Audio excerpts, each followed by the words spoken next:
था अपना this one chlorophyll pigment, right.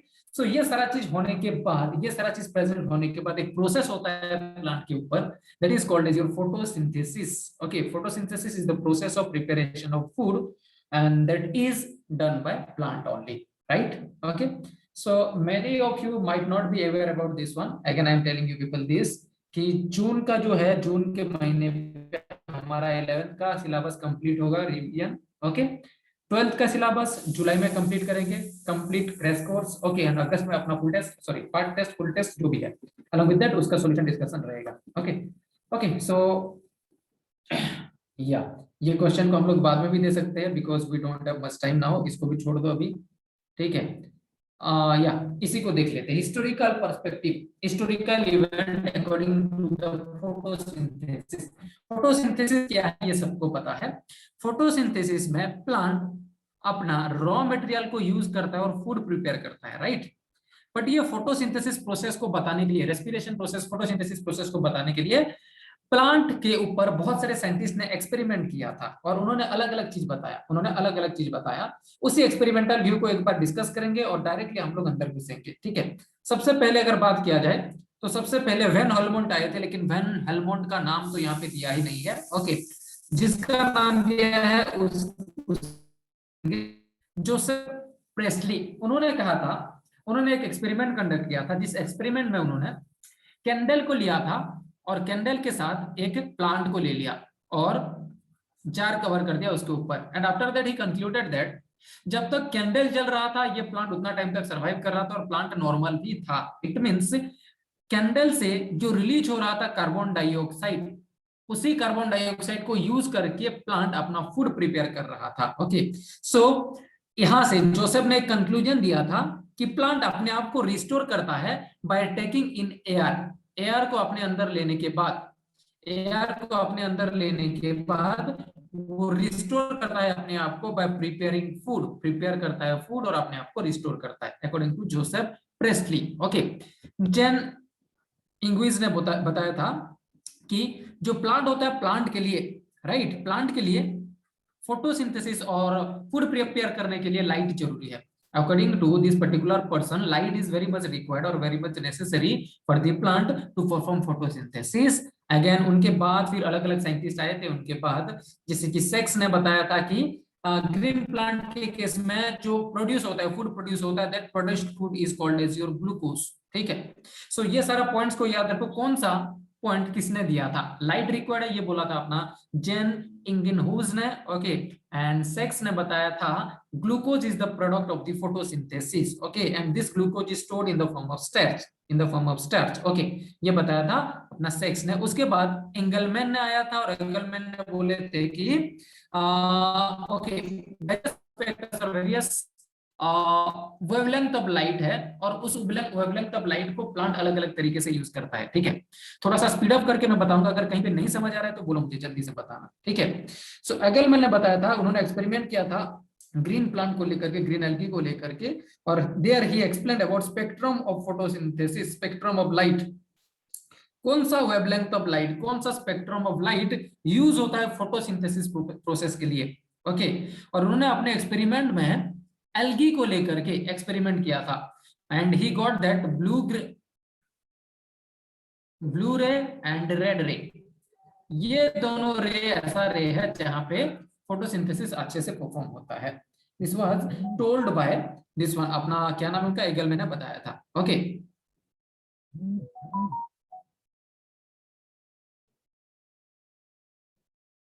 Okay okay okay okay okay fine. So उसके बाद नेक्स्ट अपना आता है van Niel. Okay, van Niel के बारे में बात करते हैं। वैन नील ने बताया था फोटोसिंथेसिस एक लाइट डिपेंडेंट प्रोसेस होता है, जो भी चीज है उसका, ठीक है। फिर हिल का एक प्रोसेस आया था, हिल ने बताया कि अपना प्लांट और light energy, okay, plant use light energy to produce food, ये भी हिल ने बताया था कि मतलब यहाँ पे भी लाइट रिएक्शन के बारे में हिल ने बताया था। एंड आफ्टर हिल केल्विन नाम का साइंटिस्ट है जिन्होंने C3 सर्किल के बारे में बताया था, C3 एंड C4 साइकिल के बारे में बताया था, एम केल्विन, और केल्विन साइकिल कहा जाता है C3 साइकिल, जिसमें लाइक क्या C3 साइकिल के बारे में इन्होंने बताया था, ओके। सो अभी आगे बढ़ते हैं, अभी हम लोग एंड फोटोसिंथेसिस के ऊपर देख लेते हैं। उन सब पॉइंट्स के अंदर अगर पहले जो भी चीजें यहाँ पे दिया हुआ है इंपोर्टेंट इवेंट्स के बारे में, याद रखो केल्विन का नाम, ठीक है, याद रखो इनगुइस का नाम, एंड और एक किसने बताया था, ब्लू रेड या एंगलमैन का नाम याद रखो, सेक्स का नाम याद रखो, जिन्होंने ग्लूकोज एंड स्टार्च के बारे में बताया था। Okay right, now we'll directly move to the photosynthesis part। और फोटोसिंथेसिस ये पता है सबको कि प्लांट अपना फूड प्रिपेयर करता है by using sunlight and water, carbon dioxide and water को यूज करता है रॉ मटेरियल के हिसाब से इन presence of sunlight and chlorophyll pigment to prepare food, that is C6H12O6, that is your glucose। Is that clear to everyone? ठीक है, and along with that water and oxygen उसका by product है, water and oxygen उसका by product आपको मिलता है। Is that clear to everyone? ठीक है, वाटर एंड ऑक्सीजन उसका बाय प्रोडक्ट है, राइट। सो ये सारा चीज है। अभी हम लोग डायरेक्टली आगे बढ़ेंगे, फोटोसिंथेसिस को यहाँ पे स्किप कर दो इस पार्ट को, नेक्स्ट थिंग्स को हम लोग डायरेक्टली देखते हैं। ये फोटोसिंथेसिस होता कहाँ पे है, ठीक है। फोटोसिंथेसिस का जनरल डेफिनेशन सबको पता है। Now we will look into where the photosynthesis actually happens, photosynthesis होता कहां पे है, ठीक है। तो फोटोसिंथेसिस होना कहां पे होता है, ये फोटोसिंथेसिस होता है क्लोरोप्लास्ट के अंदर, ठीक है। और क्लोरोप्लास्ट कहां पे प्रेजेंट होता है, लीफ के अंदर। अगर स्ट्रक्चर को देखोगे तो लीफ में स्टोमाटा के अंदर प्रेजेंट होता है क्लोरोप्लास्ट, एज वेल एज अपना जो मेसोफिल एरिया होता है, मेसोफिल में प्रेजेंट होता है क्लोरोप्लास्ट। ओके, तो ये सेल्स के अंदर प्रेजेंट होते हैं। मेनली ये क्लोरोप्लास्ट का डिस्ट्रीब्यूशन जो होता है वो गार्ड सेल के ऊपर होता है। क्लोरोप्लास्ट का डिस्ट्रीब्यूशन तुमको गार्ड सेल के ऊपर देखने को मिलेगा, ठीक है। अलग विद दैट पेरेंट काइमेटस सेल जो मेसोफिल सेल बनाते हैं उनके ऊपर देखने को मिलेगा, और यही क्लोरोप्लास्ट फोटोसिंथेसिस करते हैं। क्लोरोप्लास्ट का स्ट्रक्चर देखोगे तो फिर यहाँ पे तुमको पता चलेगा कि क्या सीन होता है। When you look into the structure of the chloroplast, okay, chloroplast का स्ट्रक्चर को जब तुम लोग देखते हो, वन सेकेंड, क्लोरोप्लास्ट का स्ट्रक्चर को जब तुम लोग देखते हो तो इसका एक आउटर मेम्ब्रेन होता है, इनर मेम्ब्रेन। ये सेल चैप्टर में भी मैंने बताया था, outer membrane, inner membrane. Okay, inner membrane जो है वो इनफोल्ड होकर के स्ट्रोमा लेमिलाई बनाता है, स्ट्रोमा लेमिलाई। ओके, ऐसा ब्रांचेस ऑफ स्ट्रक्चर बनाता है, और इस पर्टिकुलर ब्रांच ऑफ स्ट्रक्चर को कहा जाता है ग्राना। यहाँ पे लिखा हुआ है ग्राना। इस पर्टिकुलर ब्रांच ऑफ स्ट्रक्चर को कहा जाता है ग्राना, इसको कहा जाता है ग्राना। एंड इसके अंदर हर एक फिलामेंट को कहा जाता है, हर एक फिलामेंट को कहा जाता है थाइलाकोइड, हर एक फिलामेंट को कहा जाता है thylakoid, thylakoid. Is that clear to everyone? इसी थाइलाकोइड का अगर बात करेंगे तो इसमें फिर दो मेम्ब्रेन होता है, रिमेंबर दिस वन। ये थाइलाकोइड को अगर काट के देखोगे हर एक थाइलाकोइड को, तो इसमें फिर दो मेम्ब्रेन होता है, और दोनों मेम्ब्रेन के बीच में यहाँ पे प्रेजेंट होता है अपना chlorophyll pigment. These are the chlorophyll pigments that is present here only।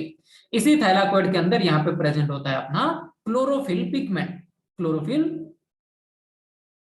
Pigment यहाँ पे प्रेजेंट होता है। ओके, सो फोटोसिंथेसिस के लिए क्लोरोप्लास्ट के अंदर क्लोरोफिल पिगमेंट होता है, और ये क्लोरोफिल पिगमेंट जो है इसके साथ साथ और भी कुछ पिगमेंट्स होते हैं जो कि हेल्प करते हैं प्लांट को फोटोसिंथेसिस के लिए। When you look into the structure of the chlorophyll, chlorophyll का स्ट्रक्चर को जब देखते हो तो ये इसका सेंट्रल पार्ट मैग्नीशियम आयन से बना रहता है, और इसका 4 ब्रांचेस निकले हैं, चारों ब्रांचेस में नाइट्रोजन आकर के लगेगा, N N N and here also N। okay, this nitrogen is connected by the help of some like ring like structure, pentamerous ring like structure से अटैच होकर के रहते हैं। ये एक रिंग हो गया, इधर एक उसी तरीके से दूसरा रिंग, इधर वन सेकेंड, ओके, इधर उस तरीके से तीसरा रिंग, ओके, एंड ये वाला जो होगा ये 4th रिंग होगा, और 4th रिंग के साथ अटैच होकर के अपना 5th रिंग भी यहाँ पे तुमको देखने को मिलेगा। Okay, so this is the first ring, this will be the second ring, okay, this will be the third ring, okay, उसके बाद ये आएगा 4th ring, और 4th के बाद ये आएगा 5th ring। okay, इस तरीके का स्ट्रक्चर होता है अपना क्लोरोफिल पिगमेंट का। Is that clear to everyone? समझ आया सबको? और इसी 4th रिंग के जगह पे यहाँ पे अटैच होता है 20 carbon atom, carbon atom 20 carbon atom ऐसे अटैच होता है, 20 कार्बन एटम। ओके, और ऐसा एक स्ट्रक्चर साइड चेन स्ट्रक्चर बनाता है क्लोरोफिल का, क्लोरोफिल का साइड चेन स्ट्रक्चर इस तरीके से बनता है। Okay, so this is how A chlorophyll pigment look like. Okay, और पिगमेंट्स की अगर मैं बात करूं तो क्लोरोफिल पिगमेंट के अंदर फिर अलग अलग पिगमेंट्स होते हैं। Chlorophyll A B C D अलग अलग होता है, like I can say you chlorophyll A pigment होता है, chlorophyll B pigment, C D and E. ये सारे के सारे पिगमेंट्स फोटोसिंथेसिस प्रोसेस में हेल्प करते हैं, और खास करके सबसे ज्यादा इंपॉर्टेंट पिगमेंट जो होगा वो होगा अपना chlorophyll A pigment. along with chlorophyll A, B, C, D, E, there are many more pigments in the plant which help in photosynthesis, जैसे कि carotenoids, जैसे कि carotenoids, okay, carotenoids, and along with that और एक pigment जिसको कहा जाता है अपना फाइकोबिलिन्स, फाइकोबिलिन्स, ओके। ये फाइकोबिलिन्स दो तरीके के होते हैं, फाइकोएरिथ्रोबिलिन्स और phycocyanin, phycoerythro and phycoerythrobilin and phycocyanin and phycocyanin, okay. So ये दो तरीके के होते हैं, राइट। एंड कैरोटीनॉइड पिगमेंट के अंदर ये भी दो तरीके के आते हैं, एक होता है कैरोटीन और दूसरा होता है अपना, एक होता है कैरोटीन, दूसरा होता है जेंथोफिल्स। ये प्लांट के अंदर प्रेजेंट होते हैं, कैरोटीन एंड दूसरा होता है जेंथोफिल्स, ओके। बट फोटोसिंथेसिस में जो मेन रोल करता है, जो मेन रोल प्ले करता है, वो है अपना chlorophyll A pigment, remember this one. Beside all this pigments, chlorophyll pigment जो होता है, yes exactly Maya, xanthophylls, okay. Chlorophyll A जो होता है वो मेन रोल प्ले करता है, that is your photosynthesis, right. So हम लोग अभी आगे बढ़ेंगे, इन पिगमेंट्स को लेकर के फोटोसिंथेसिस प्रोसेस को देखेंगे, राइट। और फोटोसिंथेसिस प्रोसेस को जब देखोगे तो उससे पहले एक चीज याद रखो कि थाइलाकोइड के अंदर अपना होता है लाइट रिएक्शन, ठीक है। यहाँ पे मैंने बोला थाइलाकोइड, और इसी थाइलाकोइड के अंदर होता है अपना फोटोसिंथेसिस का light reaction. Light reaction question पूछ लेता है, इसलिए बोल रहा हूँ लाइट रिएक्शन का लोकेशन कहाँ पे है, तो लाइट रिएक्शन का लोकेशन होगा thylakoid. In thylakoid light reaction happens, okay. और एक चीज यहाँ पे प्रेजेंट है, ग्रैन्युलर पार्ट प्रेजेंट है, चारों तरफ प्रेजेंट है इसी प्लास्टिड के अंदर और क्लोरोप्लास्ट के अंदर, और उसी ग्रैन्युलर पार्ट को कहा जाता है stroma. And inside the stroma you will be able to see dark reaction.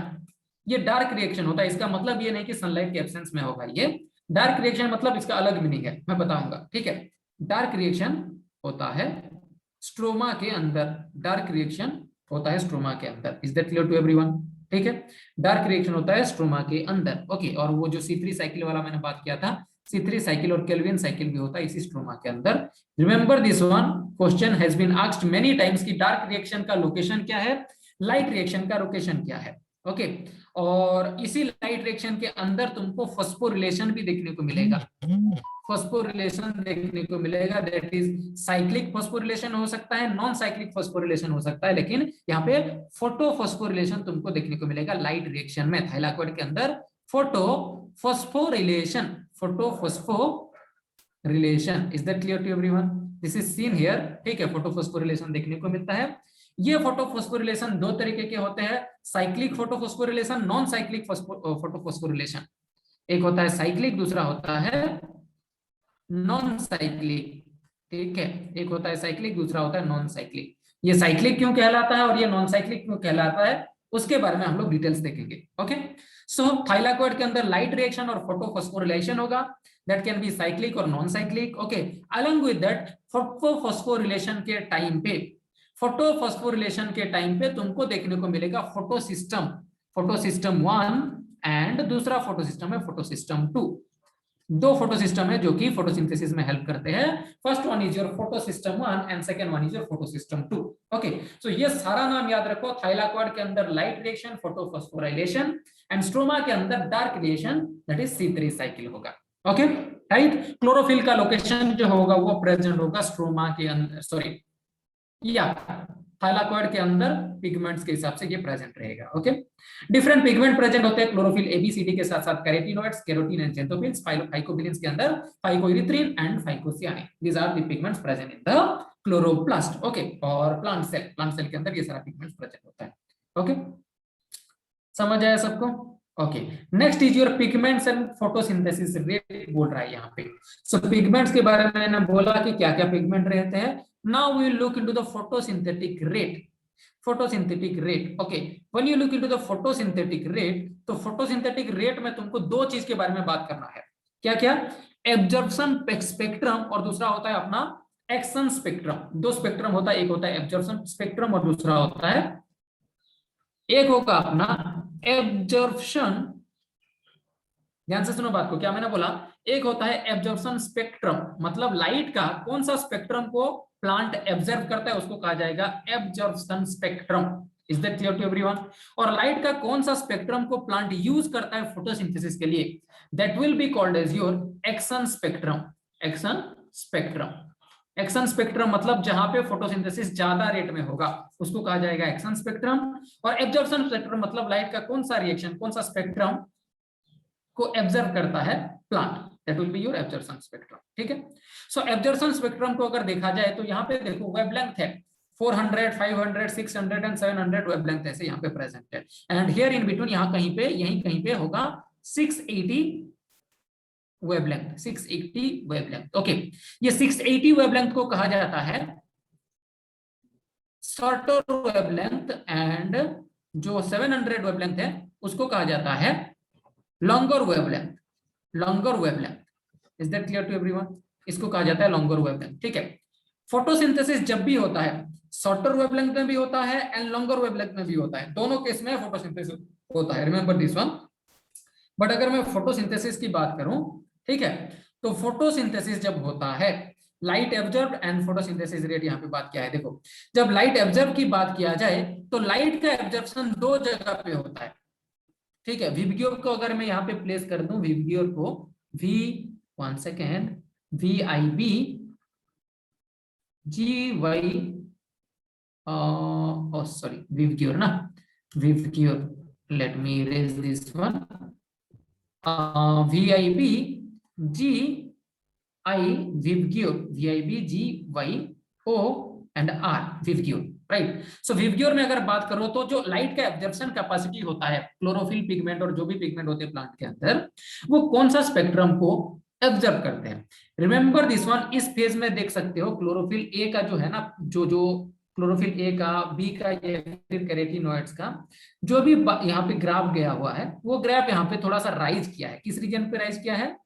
In the region of blue light, जहां पे ब्लू लाइट है उस रीजन पे ये थोड़ा सा राइज किया है। ओके, एंड वो फिर डाउन हो जाएगा जी वाई एंड ओ के जगह पे, एंड अगेन जब रेड रीजन आएगा तो वहां पे फिर से ये लोग राइज करते हैं again in the red region. It means what, दो रीजन को, खास करके ब्लू वाला रे को एंड रेड वाला स्पेक्ट्रम को, blue spectrum and red spectrum, दोनों स्पेक्ट्रम को लाइट एब्जॉर्ब करता है। कौन एब्जॉर्ब करता है? प्लांट एब्जॉर्ब करता है, और उनको कहा जाता है absorption spectrum. Is that clear to everyone? समझ आया सबको? इस ग्राफ में देख सकते हो दो रीजन पे ये जो ग्राफ्स है ये सडनली राइज कर गए हैं, और कहां कहां पे? ब्लू रीजन पे एंड रेड रीजन पे। Blue spectrum and red spectrum is absorbed bye chlorophyll pigment, is absorbed by chlorophyll pigment, that's why it is called as absorption spectrum. okay, ठीक है, समझ आया बात सबको? और ये ब्लू और रेड को एब्जॉर्ब करने के बाद, ब्लू एंड रेड को एब्जॉर्ब करने के बाद ये लोग क्या करते हैं? फोटोसिंथेसिस परफॉर्म करते हैं, फोटोसिंथेसिस परफॉर्म करते हैं। ठीक है, कौन? क्लोरोफिल पिगमेंट फोटोसिंथेसिस परफॉर्म करेगा। जब ये फोटोसिंथेसिस परफॉर्म करेगा, जब ये फोटोसिंथेसिस परफॉर्म करेगा तो ये जब ब्लू एंड रेड लाइट रहेगा उस टाइम पे ज्यादा फोटोसिंथेसिस परफॉर्म करेगा। And when you look into the detail, अच्छे से अगर डिटेल के अंदर तुम देखोगे तो डिटेल से फिर तुमको पता चलेगा कि 680 वेवलेंथ जब होगा उस टाइम पे ये फोटोसिंथेसिस करता है, अलॉन्ग विद दैट 700 जब वेवलेंथ रहता है उस टाइम पे ये फोटोसिंथेसिस करता है। Is that clear to everyone?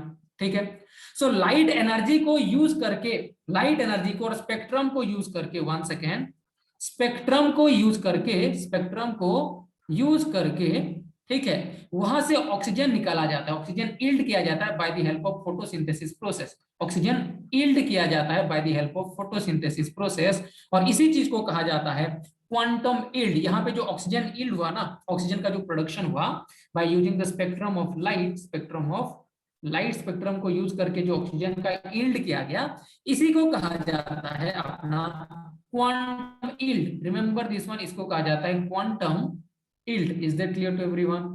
समझ आया सबको ये वाला बात? इसको कहा जाता है क्वांटम यील्ड। वन सेकेंड, इसको कहा जाता है क्वांटम यील्ड, राइट? समझ आया? क्वांटम यील्ड के बाद सडनली देखना और एक चीज आता है जिसको कहा जाता है रेड ड्रॉप। मैं उसको बताता हूं नेक्स्ट पेज में। क्वांटम यील्ड के बाद नेक्स्ट तुमको बताता हूं रेड, इसको कहा जाता है रेड ड्रॉप। ठीक है, red drop Emerson enhancement effect and red drop, इनके बारे में मैं बताता हूं तुमको। देखो, क्वांटम यील्ड बता दिया। Quantum yield is the yield of oxygen, quantum yield is the yield of oxygen, amount of oxygen yielded after using spectrum of light, specific spectrum of light, specific spectrum of light को use करने के बाद जितना oxygen yield होता है उसको कहा जाता है क्वांटम यील्ड, जितना ऑक्सीजन का प्रोडक्शन होता है उसको कहा जाता है quantum yield. Okay, so oxygen का प्रोडक्शन, सपोज ये ग्राफ मान के चलो, ऐसा एक ग्राफ मैं ले लेता हूँ। इस ग्राफ में क्या होता है, यहाँ पे एक स्पेक्ट्रम है, स्पेक्ट्रम यहाँ पे है, जैसे कि अपना जो भी स्पेक्ट्रम है, कोई भी स्पेक्ट्रम है, जो भी स्पेक्ट्रम है। अभी ये क्या हुआ देखो, इस तरीके से ये चला, इस तरीके से ये चला, फोटोसिंथेसिस चल रहा है, ये रेट ऑफ फोटोसिंथेसिस चल रहा है, रेट ऑफ फोटोसिंथेसिस इधर है अपना फोटोसिंथेसिस, और इधर जो है अपना ये स्पेक्ट्रम है,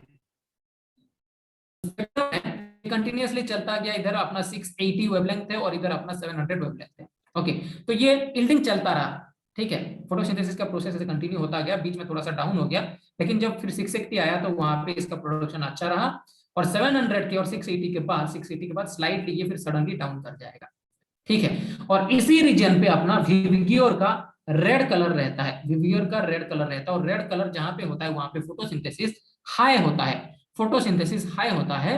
एंड रेड कलर के बाद सडनली फोटोसिंथेसिस का जो रेट है वो डाउन हो जाता है, फोटोसिंथेसिस का जो रेट है सडनली फॉल कर जाता है, just because of the more wavelength. Red colour के बाद ये सडनली फॉल कर जाता है, और उसको कहा जाता है रेड फॉल और red drop. Is that clear to everyone? Photosynthesis, rate of photosynthesis get down, rate of photosynthesis, rate of photosynthesis goes down, decreases due to high spectrum, due to high spectrum और high wavelength of light. High wavelength की वजह से red के बाद ये photosynthesis rate down हो जाता है, और इसको कहा जाता है red drop. Is that clear to everyone? जब फोटोसिंथेसिस की बात किया जाए तो फोटोसिंथेसिस दोनों स्पेक्ट्रम में होता है, ये मैंने बताया था। स्पेक्ट्रम कौन कौन सा? 680 में भी फोटोसिंथेसिस होता है एंड 700 में भी फोटोसिंथेसिस होता है, ठीक है। और वो जो यील्डिंग होता है क्वांटम यील्ड भी इतने में भी होता है, ठीक है। सो 680 में जो क्वांटम यील्ड होगा, क्यू वाई क्वांटम यील्ड होगा, सपोज मान के चलो 680 के अंदर ये क्वांटम यील्ड होता है 53 ऑक्सीजन मोलिक्यूल, ऑलमोस्ट 53, एंड 700 के अंदर ये मान के चलो 10 होता है। ओके, ठीक है। सो 700 के अंदर 10 होता है, 680 के अंदर 53 यील्ड होता है, और जब हम इन दोनों को मिला देते हैं, दोनों को मिला देते हैं मतलब 680 भी वहां पे रहेगा एंड 700 भी वहां पे रहेगा, तो दोनों स्पेक्ट्रम के प्रेजेंस में जो यील्ड का अगर हम काउंट करेंगे तो yield will be equivalent to 72। इसका स्पेक्ट्रम सॉरी यील्ड जो होगा वो ज्यादा हो जाएगा। दोनों को अगर ऐड करते तो ये कितना होना चाहिए था? 63 होना चाहिए, लेकिन ये 72 हो रहा है। क्यों? इसलिए होता है क्योंकि 680 के अंदर काम करता है अपना photo system, only one photo system, that is your photosystem 2। Photo system 2 जो होता है वो 680 स्पेक्ट्रम के अंदर काम करता है, एंड फोटो सिस्टम 1 जो होता है वो 700 स्पेक्ट्रम के अंदर काम करता है। बट दोनों को अगर डाल देंगे, दोनों स्पेक्ट्रम को डालेंगे, तो एट ए टाइम 680 के अंदर PS2 भी काम करेगा एंड 700 के अंदर PS1 भी काम करेगा, और इसी तरीके से जो यील्ड होगा वो यील्ड इंक्रीज करके 72 तक पहुंच जाएगा। That is what told here, यहाँ पे वही चीज बताया गया है। रेड लाइट के अंदर इतना सा प्रोडक्शन हुआ, इतना सा प्रोडक्शन हुआ, ओके। फार रेड लाइट के अंदर यहाँ पे भी थोड़ा सा प्रोडक्शन हुआ, लेकिन जब दोनों को डाल दिया गया, यहाँ पे PS2 भी काम किया एंड PS1 भी काम किया, photo system 1 and photosystem 2। Photo system 2 जो है ये काम किया किसके प्रेजेंस में? Spectrum that is your 680 spectrum के अंदर, एंड फोटो सिस्टम 1 700 स्पेक्ट्रम के अंदर काम किया, 700 वेवलेंथ के अंदर, ये इसके वेवलेंथ के अंदर, ओके। और दोनों जब काम करते हैं तो वहां पे फिर प्रोडक्शन जो होता है ज्यादा होता है, प्रोडक्शन जो होता है वो ज्यादा होता है, that is equivalent to 72 production, 72 number of oxygen. Is that clear to everyone? Maya, Prachi, Shivani and Saubhagya, अभी समझ आया? Okay okay okay Maya, I will be going slow from here, I will be going slow, ठीक है, यहाँ से मैं स्लो जाऊंगा। प्राची, शिवानी एंड सौभाग्य, थोड़ा बहुत समझ आया क्या? थोड़ा सा भी, या बिल्कुल नहीं समझ आया? फोटो सिस्टम क्या है, रेड ड्रॉप क्या है, ये थोड़ा बहुत कुछ समझ आया? इंफ्रारेड क्या है? शिवानी एंड सौभाग्य, I am not getting any response from you. थोड़ा सा भी अगर समझ आया तो यस ऑप्शन पे क्लिक करो, क्योंकि मैं आई बिलीव दैट मैंने थोड़ा ज्यादा स्पीड अप कर दिया, ठीक है। अभी स्लो चलते हैं, अभी स्लो चलते हैं थोड़ा सा। अभी इतना ध्यान रखो कि यहां से बस इतना ही ध्यान रखो कि फोटो सिस्टम 2 जो है वो काम करता है 680 वेवलेंथ के अंदर, एंड फोटो सिस्टम 1 जो है वो काम करता है 700 वेवलेंथ के अंदर। जब दोनों काम करते हैं तो प्रोडक्शन अच्छा रहता है, बस रिमेंबर दिस वन ओनली। अब इस चीज को बस याद रखो। और जब दोनों रहते हैं तो प्रोडक्शन ज्यादा रहता है, और उसी चीज को कहा जाता है इमर्जन एनहांसमेंट इफेक्ट। इमर्जन ने इस चीज को कहा था, एक्सप्लेन किया था, इसलिए इसको कहा जाता है इमर्जन एनहांसमेंट इफेक्ट। इसको कहा जाता है Emerson enhancement effect. Emerson enhancement effect, इसको कहा जाता है Emerson enhancement effect. Is that clear to everyone? इसको कहा जाता है इमर्जन एनहांसमेंट इफेक्ट, राइट। और यहाँ पे क्या हुआ, यहाँ पे जो प्रोडक्शन का क्वांटिटी था वो एनहांस हुआ, वो इंक्रीज किया इस इफेक्ट की वजह से, दोनों के प्रेजेंस की वजह से इंक्रीज किया, और इसी चीज को कहा जाता है Emerson enhancement effect. Is that clear to everyone? समझ आया? सही है। What no Shivani, I did not get you, क्या नो? चलो आगे बढ़ते हैं अभी। ओके, सो यहाँ क्वेश्चन देख लो, एक बार क्वेश्चन देख लेना। क्वेश्चन देखने से पहले फिर से देख लो इस चीज को, इमर्जन एनहांसमेंट इफेक्ट क्या है, रेड ड्रॉप क्या है। फिर से बता रहा हूँ, रेड ड्रॉप मतलब क्या, कुछ स्पेक्ट्रम के अंदर फोटोसिंथेटिक रेट जो है, फोटोसिंथेटिक रेट जो है वो सही है, चल रहा है ऐसे, ठीक है, 680 700 तक भी सही है, नो प्रॉब्लम। रेड लाइट के बाद जो वेवलेंथ और ज्यादा इंक्रीज करता है, तो उस टाइम पे क्या होता है, सडनली फोटोसिंथेसिस जो होता है वो ड्रॉप कर जाता है, फोटोसिंथेसिस का जो रेट है वो डाउन हो जाता है, और उसी को कहा जाता है red drop. After red light photosynthesis का रेट जो है वो डाउन हो जाता है, उसी को कहा जाता है रेड ड्रॉप। ओके, समझ आया अभी? अब इस चीज को और एक तरीके से समझते हैं। प्रीवियसली मैंने बताया था कि 680 वेवलेंथ के अंदर काम करता है फोटो सिस्टम 2, और ये प्रोड्यूस करता है, क्वांटम यील्ड करता है 53 oxygen molecules. Okay, and 700 wavelength के अंदर फोटो सिस्टम 1 काम करता है, और ये यील्ड करता है only 10 oxygen molecule. Okay, that is quantum yield of oxygen after using spectrum light. Spectrum light को यूज करने के बाद कितना ऑक्सीजन यील्ड हुआ उसको कहा जाता है अपना quantum yield, right. So photo system 2 and photosystem 1 ये डिफरेंट तरीके से काम करते हैं। 680 में एक काम करता है, एक 700 वेवलेंथ के अंदर काम करता है, ठीक है। According to Emerson enhancement effect, अगर दोनों लाइट डाल दिया जाएगा एक प्लांट के ऊपर, 680 वाला वेवलेंथ डाला जाएगा एंड 700 वाला वेवलेंथ, दोनों डाला जाएगा, eight that time photo system 2 भी काम करेगा, फोटो सिस्टम 1 भी काम करेगा, एंड उसी तरीके से जो प्रोडक्शन और क्वांटम यील्ड का अमाउंट होगा that will be reaching 72, and that will be the highest one, and that is called your Emerson enhancement effect. It works in presence of both the photosystem, that is photosystem 1 and photosystem 2। Is that clear to everyone? अभी अभी समझ आया शिवानी? ठीक है, okay great. So we are moving to the next slide now, and you can get A question here. Emerson enhancement effect and red dwarf have been instrumental in the discovery of, okay, so emergent enhancement effect कौन सा experiment के दौरान, कौन सा चीज को examine किया जा रहा था उस टाइम पे देखने को मिला है? Option A photophosphorylation and cyclic electric transport, okay. Option B oxidative phosphorylation, option C phosphorylation and non cyclic electron transport, option D two photo system operating simultaneously. Wow, very simple question. If you have understood the concept, whatever I told you in the previous 2 slides, अगर समझ आया ना तो फिर इस question का answer आराम से कर सकते हो। बहुत ही आसान सा सवाल है, बहुत आसान सा सवाल, डायरेक्ट क्वेश्चन है, and this has been asked in 2016 NEET exam, NEET paper. Correct, Saubhagya, exactly, very good Saubhagya, correct Saubhagya. What about other people? बाकी सब भी आंसर करो जल्दी से। Okay, 60% people have chosen their answer. 60% people have chosen their answer. What about rest of the people? Yes, correct Prachi, correct Shivani. Yes, I'm ending the poll now. No, probably last 30 seconds remaining, and I want one more person to answer the question. Correct Prachi, correct Shivani, correct Saubhagya. Yeah, everyone have chosen their answer. I am ending the poll here, sharing the result with the people, and the result is like 40% people have chosen option B, sorry, option A. B and C is not chosen by anyone. Option D is chosen by 60% people. Let me stop sharing. C, photophosphorylation and cyclic electron transport. Okay, ये दोनों चीज आएगा उसमें, but remember this one. जब immersion enhancement effect की बात आती है तो वहां पे काम करते हैं दोनों photo system, that is photosystem 1 and photosystem 2. That is your photosystem 1 and photosystem 2. So option D will be the correct answer. ठीक है, option D will be the correct answer.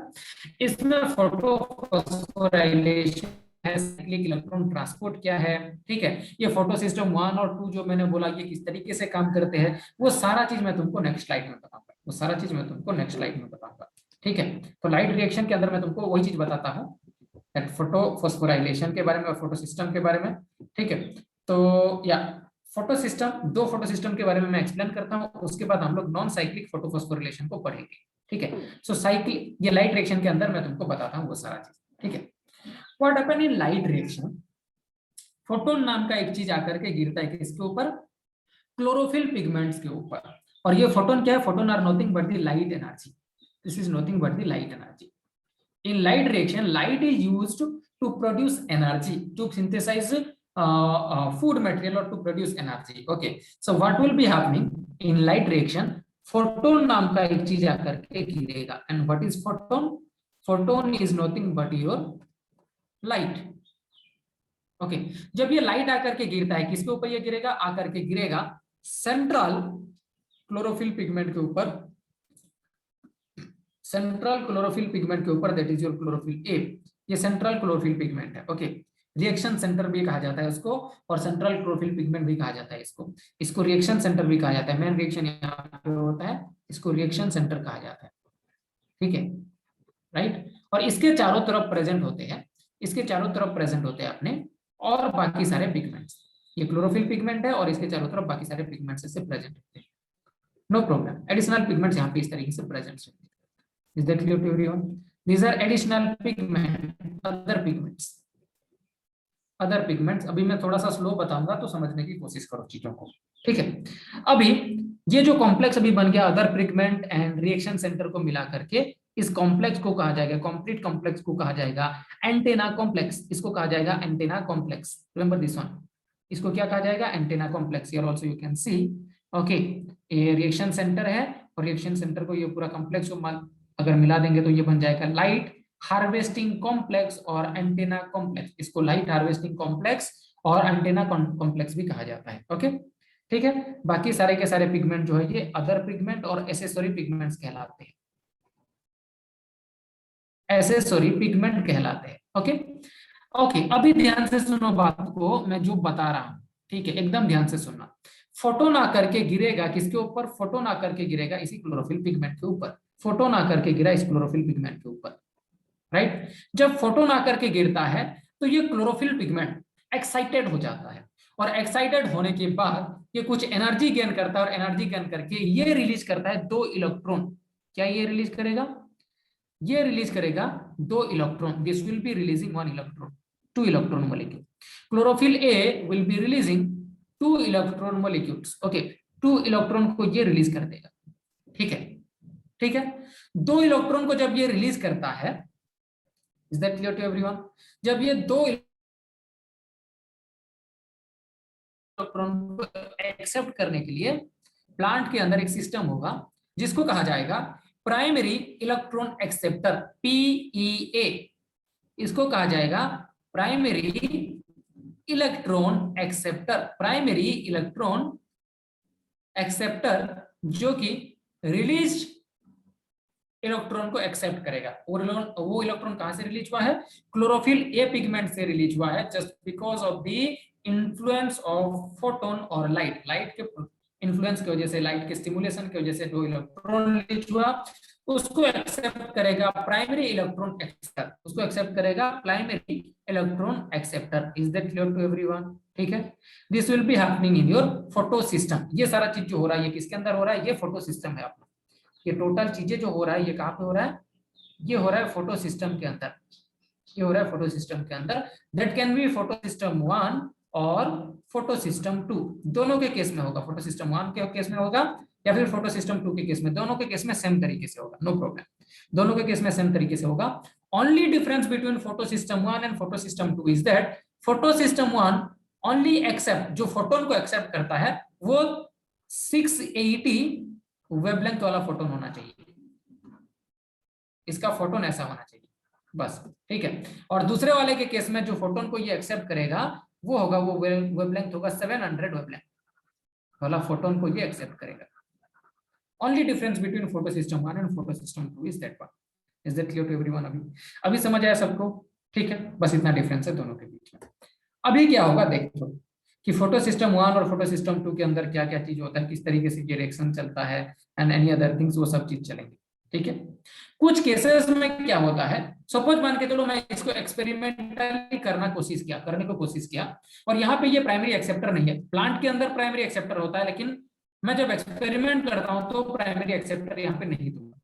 तो क्या हो गया, यहाँ पे 2 इलेक्ट्रॉन रिलीज होकर के आया है, वही दोनों इलेक्ट्रॉन वापस घूम घाम करके फिर वापस किसके ऊपर आएगा, घूम करके अगेन इसी क्लोरोफिल पिगमेंट के अंदर घुसेगा, क्लोरोफिल ए के अंदर घुसेगा, रिएक्शन सेंटर के अंदर फिर से घुसेगा। और अगर ऐसा हुआ तो इस टाइम पे ये थोड़ा सा एनर्जी को लूज कर देता है। जब ये घूम के इधर आकर के अंदर एंटर करने की कोशिश करता है तो थोड़ा सा एनर्जी को ये लूज कर देता है in the form of some colour light. Colour light के फॉर्म में ये लूज कर देता है अपना एनर्जी को। कलरफुल लाइट के केस में, कलर लाइट के केस में इसको in the form of colour light ये थोड़ा सा एनर्जी को लूज कर दिया, और फिर ये दोनों इलेक्ट्रॉन वापस आकर के अंदर घुस जाते हैं। और इस प्रोसेस को कहा जाता है, अगर ऐसा हुआ तो इस प्रोसेस को कहा जाता है फ्लोरोसेंस। ये ज्यादातर पूछता नहीं है, लेकिन मैंने बता दिया बस समझने के लिए। इसको कहा जाता है fluorescence. Is that clear to everyone? इसी चीज को कहा जाता है फ्लोरोसेंस। अगर एक्सेप्टर नहीं है तो फिर लाइट घूम घाम करके अगेन अंदर घुसेगा रिएक्शन सेंटर के अंदर, बट घुटने से पहले that what that particular electron will be doing, वो इलेक्ट्रॉन थोड़ा सा एनर्जी लूज कर देता है in the form of light, colour light के फॉर्म में, स्पेक्ट्रम के फॉर्म में, वेवलेंथ के फॉर्म में, वो थोड़ा सा एनर्जी लूज कर देता है, और इस प्रोसेस को कहा जाता है फ्लोरोसेंस। ओके, अब आगे बढ़ते हैं। अभी अभी अभी देखो नॉन साइक्लिक फोटोफॉस्फोराइलेशन, इसमें क्या होता है? नॉन साइक्लिक फोटोफॉस्फोराइलेशन क्या होता है इसको देख लेते हैं। ठीक है, okay. High energy level sunlight आकर के गिरा किसके ऊपर? अपने क्लोरोफिल पिगमेंट के ऊपर। ध्यान से देखना बात को, मैं जो भी बता रहा हूं यहाँ पे देखो P680 यहाँ पे प्रेजेंट है। इसका मतलब ये फोटो सिस्टम 1 सेकेंड, या गलत बता दिया प्रीवियस स्लाइड में मैंने। 680 जो है ये फोटो सिस्टम 2 में काम करेगा, और 681 जो है वो फोटो सिस्टम 1 में काम करेगा। 1 सेकेंड, ओके। ये फोटो सिस्टम 2 में काम करेगा, उल्टा मैंने बताया। इसके प्रीवियस स्लाइड में भी ऐसा बताया क्या? इसके प्रीवियस स्लाइड में भी ऐसा बताया क्या? नो, सही है, यहाँ पे सही है, वहां पे बस गलत बता दिया था। 680 जो है वो 2 में काम करेगा एंड 700 1 में काम करेगा। सो फोटो सिस्टम 2 का बात करते हैं। फोटो सिस्टम 2 काम करता है जब वेवलेंथ कितना P680 के अंदर ये काम करेगा फोटो सिस्टम 2। ओके, यहां से इलेक्ट्रॉन रिलीज हुआ, जो भी इलेक्ट्रॉन रिलीज हुआ, ठीक है, जो भी इलेक्ट्रॉन यहाँ पे रिलीज हुआ, 2 इलेक्ट्रॉन रिलीज हुआ, दोनों के दोनों इलेक्ट्रॉन, ये देखो यहाँ पे लिखा हुआ है, ये जाकर के पहुंच जाता है प्राइमरी एक्सेप्टर के पास। ठीक है, प्राइमरी एक्सेप्टर के पास ये पहुंचता है, और प्राइमरी एक्सेप्टर से ये फिर जाता है नेक्स्ट प्राइमरी एक्सेप्टर, जिसको कहा जाता है फियोफाइटिन। इसको कहा जाता है फियोफाइटिन। प्राइमरी एक्सेप्टर को क्या कहा जाता है? Pheophytin. That is your pheophytin is the primary acceptor. Primary electron acceptor in case of photo system 2 ये होता है फियोफाइटिन। ओके, फ्रॉम फियोफाइटिन ये दोनों इलेक्ट्रॉन ट्रांसफर होते हैं secondary acceptor, tertiary acceptor and so on. ठीक है, तो ये दोनों इलेक्ट्रॉन ट्रांसफर होकर के चला गया नेक्स्ट फेज में, जिसको कहा जाता है PQ। इसको कहा जाता है PQ, और PQ का फुल फॉर्म है अपना प्लेस्टोक्विनाइन। ओके, सेकेंडरी इलेक्ट्रॉन एक्सेप्टर इसको कहा जाता है प्लेस्टोक्विनोन। ओके, क्विनिन और क्विनोन जो भी बोलने से चलेगा। ठीक है, PQ ये इलेक्ट्रॉन एक्सेप्टर है, और PQ से अगेन ये चलता है प्लेस्टोक्विनाइन के अंदर। ठीक है, प्लेस्टोक्विनाइन 2 के अंदर, और प्लेस्टोक्विनाइन 2 के बाद फिर ये अंदर चलता है साइटोक्रोम कॉम्प्लेक्स के अंदर। प्लेस्टोक्विनाइन है, और प्लेस्टोक्विनाइन से ये डायरेक्टली चलता है साइटोक्रोम कॉम्प्लेक्स के अंदर, that is your CY। Okay, cytochrome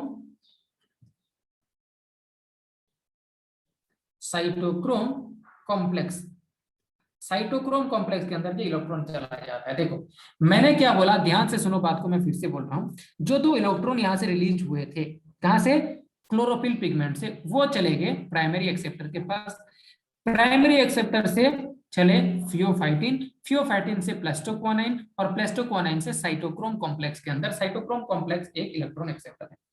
यहाँ पे साइटोक्रोम कॉम्प्लेक्स से जब ये आगे बढ़ेगा, साइटोक्रोम कॉम्प्लेक्स से जब ये आगे बढ़ेगा इन द सेंस जब ये प्लास्टोसियानाइन के अंदर चलेगा, साइटोक्रोम कॉम्प्लेक्स से ये फिर आगे ट्रांसफर होकर के जाता है, ये दोनों इलेक्ट्रॉन ट्रांसफर होकर के चलते हैं पीसी के अंदर, और पीसी का फुल फॉर्म क्या है, प्लास्टोसियानाइन। तो उसी टाइम पे क्या हो जाता है, प्लास्टोसियानाइन के अंदर चलते हैं, उसी टाइम पे क्या होता है, यहां से थोड़ा सा एनर्जी रिलीज होता है, और जो भी एनर्जी रिलीज होता है, वो एनर्जी क्या करेगा, अभी जो भी एनर्जी यहाँ पे रिलीज होगा वो एनर्जी एटीपी प्रोडक्शन के लिए यूज हो जाता है। एटीपी प्रोडक्शन के लिए यूज हो जाता है ADP and inorganic phosphate. ADP and inorganic phosphate आपस में एक दूसरे के साथ ज्वाइन हो जाते हैं जब साइटोक्रोम कॉम्प्लेक्स से इलेक्ट्रॉन मूव करता है प्लास्टोसाइनाइन के अंदर। This is the important phase, remember this one. Whenever cytochrome complex giving electron to the plastocyanin, जब साइटोक्रोम कॉम्प्लेक्स प्लास्टोसियानाइन को इलेक्ट्रॉन ट्रांसपोर्ट करता है तो उस टाइम पे थोड़ा सा एनर्जी रिलीज करता है, and that energy will be used, by ADP, adenosine diphosphate and inorganic phosphate to get connected and form ATP or synthesize ATP. So एक ATP यहाँ पे synthesize होता है। Is that clear to everyone? ठीक है। और फिर प्लास्टोसियानाइन इसी इलेक्ट्रॉन को, दो इलेक्ट्रॉन को अभी आगे ट्रांसफर कर देगा, इसी दोनों इलेक्ट्रॉन को ये अभी आगे ट्रांसफर कर देगा। ट्रांसफर करेगा किसके पास, ट्रांसफर करेगा फोटोसिस्टम 1 के पास, ये इसको ट्रांसफर करेगा फोटोसिस्टम 1 के पास। Is that clear to everyone? This will be transferring it to the photosystem 1। Along with that photosystem 1 के पास और एक चीज भी आएगा जिसको कहा जाता है फाइटोन। याद है ना फाइटोन, ये फाइटोन इधर से आ रहा है, देखो फाइटोन आया जो कि P700 वाला फाइटोन, और इधर से दो इलेक्ट्रॉन, दोनों तरफ से एनर्जी आया। जब दोनों तरफ से एनर्जी आता है तो यहाँ का जो क्लोरोफिल पिगमेंट था, क्लोरोफिल ए था, वो एक्सैजरेटेड होकर रिलीज कर दिया अगेन दो इलेक्ट्रॉन, और दोनों के दोनों इलेक्ट्रॉन उसी तरीके से एक प्राइमरी इलेक्ट्रॉन एक्सेप्टर के पास पहुंच गया। वहां से फिर वो पहुंच गया फाइलोकोनिन के अंदर, फिर आयरन सल्फर प्रोटीन, फिर फेरोडिशन एंड फ्लेवोप्रोटीन। ओके, सो इस तरीके से डिफरेंट यहाँ पे आएंगे एक्सेप्टर। क्या क्या एक्सेप्टर? सबसे पहला एक्सेप्टर है that is your what is that, phylloquinone. Okay, first acceptor जो होगा इसके केस में दैट इज फाइलो, ये एक्सेप्टर का नाम याद रखो, फाइलोक्विनोन। ओके, यही फाइलोक्विनोन दोनों इलेक्ट्रॉन को पास करा देगा किसके पास, दैट इज योर एफडी के पास कराएगा। और एफडी का मतलब क्या है, फेरोडोक्सिन। ओके, फेरोडोक्सिन एफडी के पास ये पहुंचा देगा, और एफडी का फुल फॉर्म है फेरोडोक्सिन को ये डोनेट कर देगा दोनों इलेक्ट्रॉन। यही फेरोडोक्सिन दोनों इलेक्ट्रॉन को आगे डोनेट करेगा फ्लेवोप्रोटीन के पास। ओके, यही दोनों क्या करेगा, फ्लेवोप्रोटीन के पास फ्लेवोप्रोटीन को डोनेट करेगा, और फ्लेवोप्रोटीन दो इलेक्ट्रॉन रिसीव करेगा फेरोडोक्सिन से। फ्लेवोप्रोटीन यही दो इलेक्ट्रॉन को ट्रांसफर करेगा किसके पास, NADP के पास। NADP, this will be transferring it to the NADP। So जब ये NADP के पास ट्रांसफर करेगा तो यहाँ पे एक शिन क्रिएट होगा। ये NADP क्या करेगा, दोनों इलेक्ट्रॉन को लेगा, NADP दोनों इलेक्ट्रॉन को एक्सेप्ट करेगा। रिमेंबर दिस वन, NADP क्या किया, दोनों इलेक्ट्रॉन को एक्सेप्ट किया। Okay, along with that NADP को मिलेगा दोनों प्रोटॉन्स भी। NADP को दो इलेक्ट्रॉन तो मिला, उसके साथ साथ दो इलेक्ट्रॉन तो मिला इसको, अलोंग विद दैट इसको मिलेगा दो प्रोटॉन भी, 2H+ मिल जाएगा इसको। और दो प्रोटॉन कहां से आएंगे, ये दो प्रोटॉन इनिशियल स्टेज में देखो, जब फोटोसिस्टम 2 में, एक बार वापस आ जाओ फोटोसिस्टम 2 के अंदर, फोटोसिस्टम 2 में जब ये P60 आकर के उसको गिरता है, क्लोरोफिल पिगमेंट के ऊपर गिरता है, तो यहाँ पे जो वाटर मॉलिक्यूल होता है वो वाटर कॉम्प्लेक्स स्प्लिट हो जाता है, H2O स्प्लिट हो जाता है, H2O स्प्लिट हो जाता है, और स्प्लिट होकर के रिलीज करता है half oxygen and 2 protons and 2 electrons. ये रिलीज करता है 2 प्रोटॉन्स एंड 2 इलेक्ट्रॉन्स। ओके, यही 2 इलेक्ट्रॉन ऐसे साइकिल में ऐसे चलता गया, नो प्रॉब्लम, ठीक है। बट जो हाफ ऑक्सीजन है ये तो यहाँ पे रहेगा, एंड 2 प्रोटॉन जो है ना, 2 प्रोटॉन यहाँ पे बचा हुआ है, ये दोनों के दोनों प्रोटॉन ये लेकर के चला जाता है, कौन, यहाँ पे आ जाता है, NADP के पास पहुंच जाता है, ठीक है। फोटो सिस्टम 1 का NADP इसको यूज करता है, और फिर यहाँ पे NADP का रिडक्शन होता है, और रिडक्शन होकर के ये बनाता है NADPH, ये प्रोड्यूस करता है NADPH। Is that clear to everyone? अभी समझ आया फोटो सिस्टम 2 किस तरीके से काम किया। ये प्रोड्यूस करता है NADPH, 1 सेकेंड, इसने प्रोड्यूस किया, इसने प्रोड्यूस किया यहाँ पे NADPH, ओके, NADPH यहाँ पे प्रोड्यूस किया, और H प्लस प्रोड्यूस किया, NADPH plus and H plus produce किया, ओके। और सिंपली वी कैन से ये आगे बढ़ करके ऐसा NADPH2 बना देगा, NADPH2 बना दिया। So this will be the product of this non-cyclic photophosphorylations। और इसी non-cyclic photophosphorylations की अगर मैं बात करूं तो ये फोटो सिस्टम 1 को भी यूज करता है, फोटो सिस्टम 2 को भी यूज करता है, और इसका अगर शेप देखा जाए तो ये somehow जेड की तरह दिखता है। अलग तरीके से अगर इसको डायगोनल सॉरी वर्टिकली अगर नहीं देख करके इसको हॉरिजॉन्टली देखोगे तो ये जेड की तरह दिखता है, ऐसे जेड की तरह दिखता है। इसको अगर रोटेट कर दोगे तो ये इसका अपीयरेंस जो होगा ये स्लाइटली जेड की तरह दिखेगा, इसका अपीयरेंस स्लाइटली जेड ऐसे दिखेगा, रिएक्शन का अपीयरेंस, ओके। और इसी की वजह से इसको जेड स्कीम भी कहा जाता है, इसी की वजह से इसको जेड स्कीम भी कहा जाता है। Is that clear to everyone? क्या कहीं पे किसी को कंफ्यूजन था? एग्जैक्टली माया, इसी को जेड स्कीम कहा जाता है, इसी की वजह से। अभी भी अगर किसी को कंफ्यूजन है कहीं पे तो बोलो, मेरे ख्याल से सबको क्लियर होना चाहिए। नहीं क्लियर है, अगर कंफ्यूजन है तो बोलो, मैं फिर से बता दूंगा। स्लाइटली सिंपली मैं रिवाइज कर रहा हूं चीजों को, एक बार सुनो ध्यान से, रिवाइज कर रहा हूं, ध्यान से सुनो। फोटो सिस्टम की बात करते हैं, लाइट एनर्जी आया 680 वाला, यही 680 वाला लाइट एनर्जी इसको स्टिमुलेट किया, किसको? क्लोरोफिल ए को, क्लोरोफिल ए को स्टिमुलेट किया, क्लोरोफिल ए को स्टिमुलेट किया। एट द टाइम यहाँ पे H2O प्रेजेंट था, H2O स्प्लिट हो गया इन प्रेजेंस ऑफ द लाइट, और इसको कहा जाता है हाइड्रोलाइसिस और फोटोलाइसिस।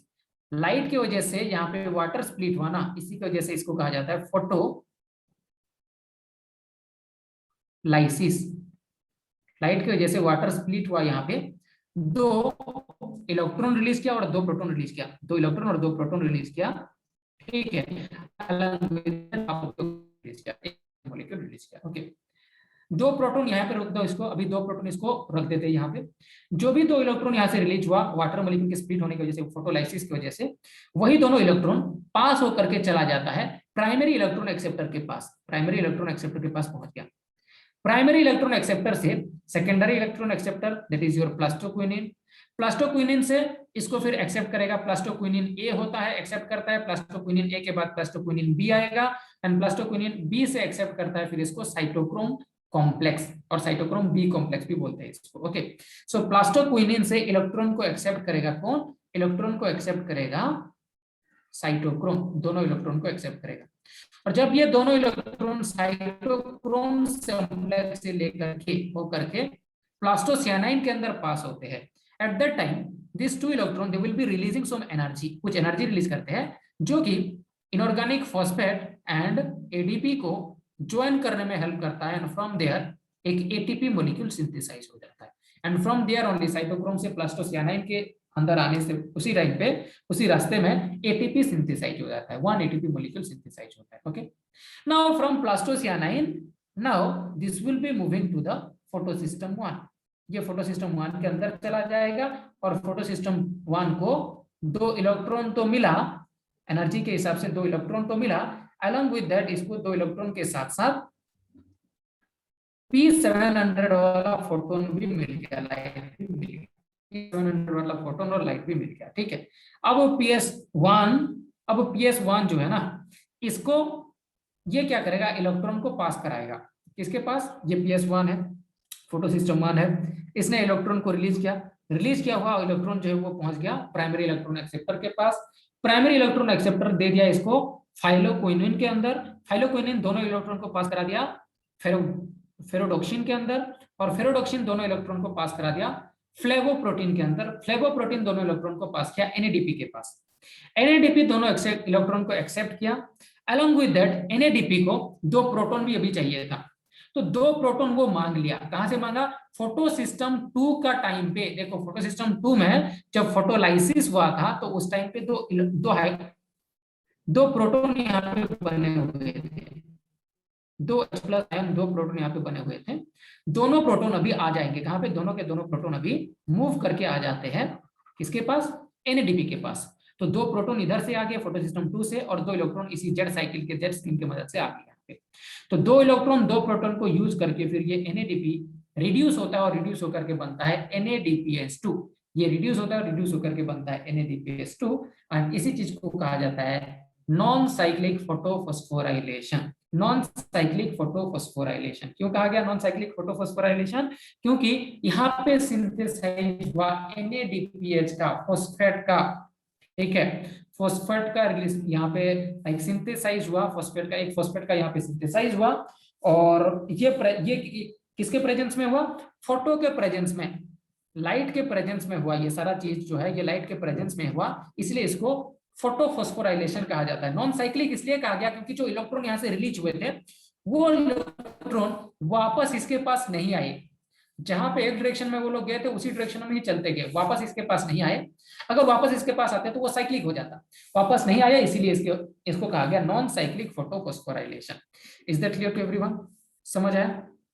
सर एक्सेप्टर का नाम याद रखने होंगे। हाँ माया, एक्सेप्टर का नाम याद रखना होगा, सारे एक्सेप्टर का नाम, ठीक है। शॉर्ट फॉर्म में याद रखो, PQ के लिए प्लास्टोक्वानाइन, CY के लिए साइटोक्रोम कॉम्प्लेक्स, PC के लिए प्लास्टोसियानाइन। ये तीनों कॉम्प्लेक्स तुमको याद रखना है किसके लिए? फोटो सिस्टम 2 के लिए। फोटो सिस्टम 1 के लिए PQ फाइलोक्वानाइन, PQ फाइलोक्वानाइन, FD फेरोडोक्सिन, FP flavoprotein, okay, and flavoprotein के बाद NADPH। बस इतना चीज है, एडिशनल चीज कुछ है नहीं। समझ आए? So this is all about non-cyclic photophosphorylation. Next we will be looking into the cyclic photophosphorylation. In cyclic photophosphorylation what happens? Only one photosystem work, that is your photosystem 1. photosystem 1 ही यहाँ पे काम करेगा, यहाँ पे photosystem 1 ही काम करेगा, और इसलिए इसको cyclic कहा गया क्योंकि जो इलेक्ट्रॉन यहाँ से रिलीज हुए थे वही इलेक्ट्रॉन वापस इसके पास आ जाते हैं, इसलिए इसको cyclic photophosphorylation कहा जाता है, इसलिए इसको cyclic photophosphorylation कहा जाता है। ठीक है, समझ आया? ठीक है, जिस तरीके से आना था उसी तरीके से अपना फोटोन यहाँ पे गिरा, जैसा होता है उसी तरीके से गिरा फोटोन। 700 स्पेक्ट्रम वाला यहाँ पे आकर के क्लोरोफिल ए के ऊपर गिरा। ठीक है, ये देखो फोटोन ऑफ लाइट गिरा यहाँ पे 700 वाला क्लोरोफिल ए के ऊपर। क्लोरोफिल ए यहाँ पे फिर रिलीज किया इलेक्ट्रॉन को। ठीक है, 2 इलेक्ट्रॉन को रिलीज किया, दोनों इलेक्ट्रॉन लाइक जो प्राइमरी एक्सेप्टर होते हैं वो एक्सेप्ट किए, प्राइमरी एक्सेप्टर इसको एक्सेप्ट किए, 1 सेकेंड, प्राइमरी एक्सेप्टर इसको एक्सेप्ट किए, और दोनों इलेक्ट्रॉन फिर पास हो गया सेकेंडरी एक्सेप्टर के पास, दैट इज योर फेरोडोक्सिन। फेरोडोक्सिन इसको एक्सेप्ट करके फिर पास करा दिए दोनों इलेक्ट्रॉन को नेक्स्ट फेज में, that is cytochrome b complex में। But while transferring it to cytochrome b complex, remember this one, these are the steps which we need to understand because ATP synthesize यहाँ पे होता है, इसलिए इसको समझना जरूरी है। जब ये साइटोक्रोम बी के अंदर चलता है तो उसी टाइम पे थोड़ा सा एनर्जी ये रिलीज करता है, and that energy is used to produce ATP from ADP and inorganic phosphate. Cytochrome B, it will be transferring it to cytochrome F और प्लास्टोसियानाइन। प्लास्टोसियानाइन और साइटोक्रोम F तक ये ट्रांसफर जब करेगा इलेक्ट्रॉन को, तो उस टाइम पे और दो लाइक उस टाइम पे क्या होता है और थोड़ा एनर्जी रिलीज होता है। साइटोक्रोम से जब आगे बढ़ता है तो और थोड़ा एनर्जी रिलीज होता है। जो एनर्जी रिलीज होता है वो energy ADP and inorganic phosphate को आपस में जोड़ के ATP बनाने में हेल्प करता है। Is that clear to everyone? ATP बनाने में हेल्प करता है, okay. And from here only plastocyanin produce होता है, from here only plastocyanin produce होता है, okay. Plastocyanin sorry ATP produce हुआ, और फिर साइटोक्रोम F ने क्या किया, दोनों इलेक्ट्रॉन को दे दिया प्लास्टोसियानाइन को, और प्लास्टोसियानाइन ने वापस दोनों इलेक्ट्रॉन को दे दिया अगेन उसी क्लोरोफिल ए पिगमेंट को, ओके। सो जो इलेक्ट्रॉन यहां से रिलीज होकर के गया एक बार वापस इसी के पास आया, ठीक है, ठीक है, और इसलिए इसको साइक्लिक कहा गया। लेकिन प्रॉब्लम क्या है यहाँ पे? प्रॉब्लम ये है कि यहाँ पे एटीपी सिंथेसाइज होता है। देखो एटीपी सिंथेसाइज हुआ, कैसे एटीपी सिंथेसाइज हुआ? Point is here only. ATP कैसे सिंथेसाइज हुआ? एटीपी सिंथेसाइज हुआ by the phosphorylation. ATP synthesize हुआ by the phosphorylation.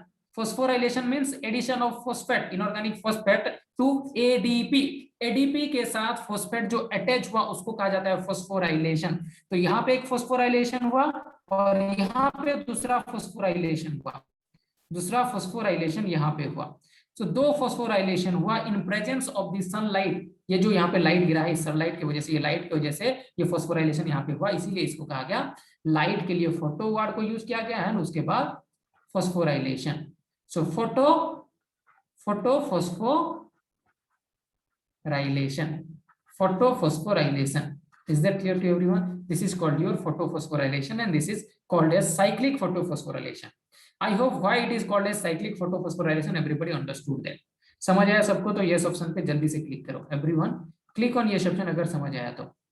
If you have any doubt बोलो. ठीक है, माया, प्राची, शिवानी, सौभाग्य क्लियर है?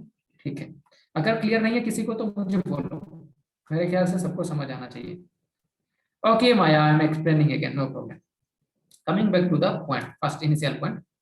साइक्लिक फोटोफॉस्फोराइलेशन साइक्लिक इसलिए होता है क्योंकि इलेक्ट्रॉन एक बार यहाँ से रिलीज होने के बाद वापस इलेक्ट्रॉन इसके अंदर आता है, इसलिए इसको साइक्लिक फोटोफॉस्फोराइलेशन कहा जाता है.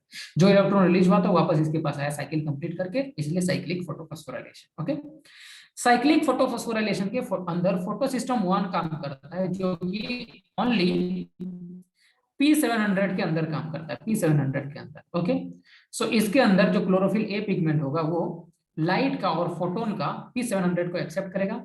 एक्सेप्ट करने के बाद दो इलेक्ट्रॉन रिलीज किया, दोनों इलेक्ट्रॉन प्राइमरी एक्सेप्टर ले लिया. प्राइमरी इलेक्ट्रॉन एक्सेप्टर दो इलेक्ट्रॉन लेने के बाद वो फेरोडोक्सिन को दे दिया 2 इलेक्ट्रॉन. फेरोडोक्सिन जब साइटोक्रोम को इलेक्ट्रॉन ट्रांसपोर्ट करता है तो उस टाइम पे थोड़ा सा एनर्जी रिलीज होता है, वही एनर्जी जो होता है फॉस्फोराइलेशन के लिए. फॉस्फोराइलेशन के लिए मतलब क्या? फॉस्फेट ऐड करने के लिए. फॉस्फेट किसके साथ ऐड होगा? इनऑर्गेनिक फॉस्फेट ऐड होगा एडीपी के साथ, और जब ये ऐड होगा तो उस प्रोसेस को कहा जाता है फॉस्फोराइलेशन, और वहां से प्रोड्यूस होगा एटीपी. ये कब होता है? फेरोडोक्सिन जब 2 इलेक्ट्रॉन साइटोक्रोम को देता है तो उस टाइम पे जो एनर्जी रिलीज होता है वो कराता है.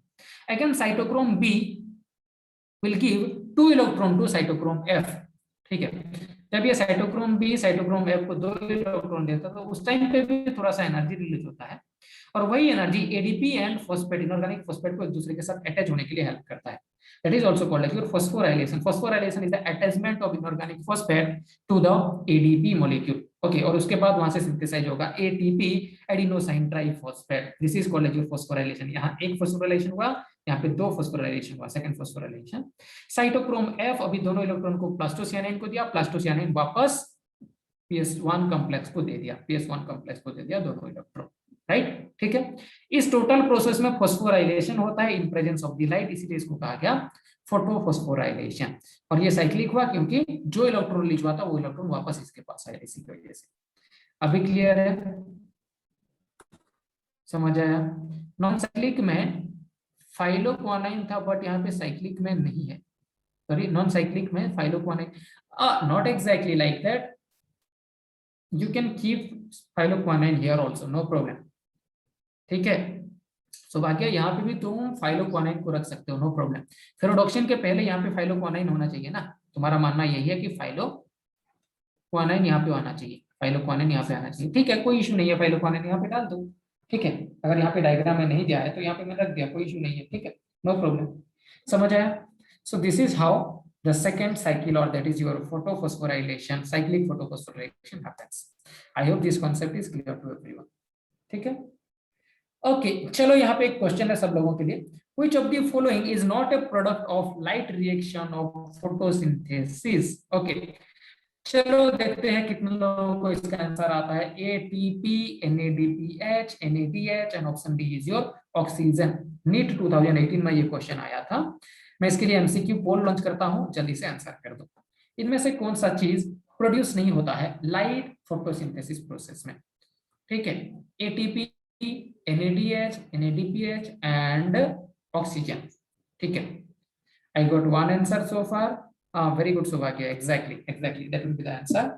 What about other people? Correct Prachi, correct Prachi. 50% people have chosen their answer. I want rest of the people to answer this question. Okay, last 30 seconds remaining.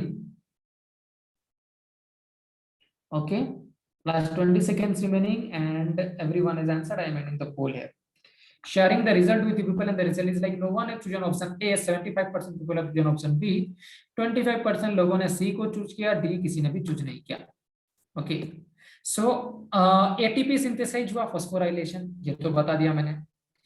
NADPH भी सिंथेसाइज हुआ था, यहाँ पर वहां पे 2 इलेक्ट्रॉन और 2 प्रोटॉन को लिया था NADP ने लिया था. NADP ने लिया था ना, NADP 2 इलेक्ट्रॉन को एंड 2 प्रोटॉन को लेकर के NADPH सिंथेसाइज किया था. NADPH2 और जो भी है NADPH2 और NADPH2+. ओके, सो ये भी सिंथेसाइज हुआ, ये भी. और ऑक्सीजन तो फोटोसिंथेसिस का प्रोडक्ट है, तो NADH सिंथेसाइज नहीं हुआ. That will be the correct answer. B is the correct answer. ये सिंथेसाइज नहीं हुआ. Okay, I hope everything is clear to everyone.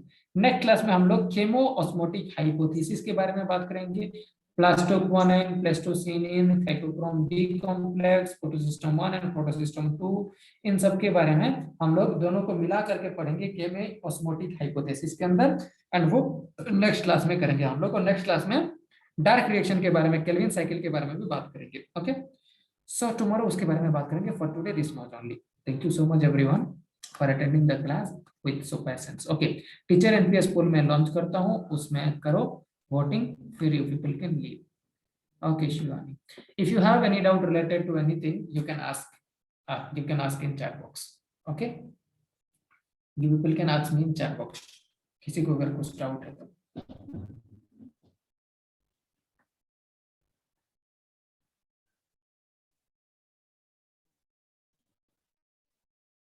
Great. चलो, thank you everyone.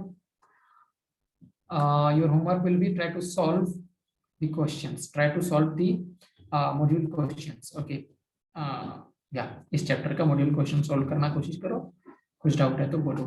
Okay, thank you everyone.